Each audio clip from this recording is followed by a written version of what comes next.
সকাল সকাল রান্না করতে গিয়ে হাতটা গেল পুড়ে।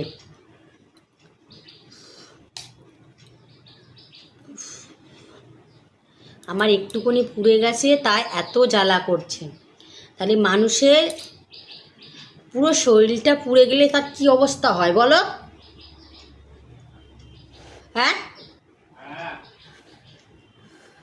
আমার একটুখানি পুড়ে গেছে, জ্বলে যাচ্ছে পুরো।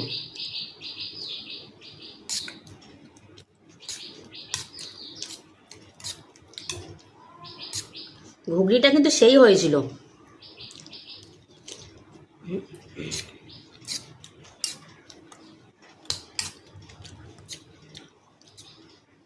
পটলটা কেটে দাও।